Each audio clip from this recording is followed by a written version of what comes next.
So I wanted to point this out. I find this to be very interesting. This reminds me of a time when I used to work for folks with intellectual disabilities. And there was this lady who used to work there. She used to work the lunch area.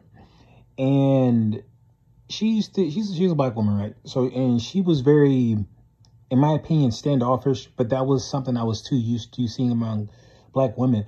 But what really surprised me was when I had this habit of, like, when I see people who are a little standoffish, I just continuously show kindness. And now, mind you, some people are just a little too cold and a little abrasive, so I just get a little annoyed at that time. But this person, she was distant, and I was just continuously nice. And then one day, I think I don't know what happened, but something broke from that. She wasn't cold anymore, and she opened her mouth, and she just had all this thing to say, and it wasn't negative. It wasn't based on trauma. It was really like a lot on her mind. Like, she was talking about conspiracy theories. She was talking about music. It was so bizarre for me as a black man to hear that from a black woman, that she was just like she just had a lot of things on her mind. And when I seen this, to see like Clay have these idiosyncrasies of, like, at first he was finna go watch the water, but then he goes to clean up and, you know, consolidate all the dishes. And it's just interesting how, apart from trauma, how idiosyncratic we can be. That's not based on trauma. That's not based off all the stereotypical or even just things that we see in ourselves, but that it's just like,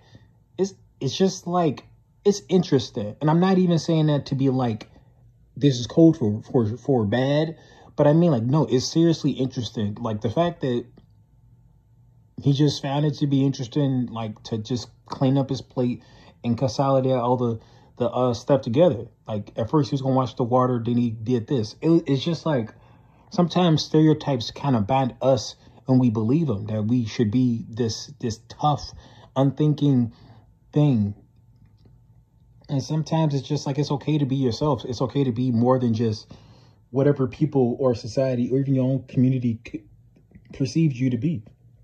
And this is irregardless if you live in the hood or if you live in the suburbs. Sometimes it's okay to just, you know, feel like cleaning up if that's just something that bothers you.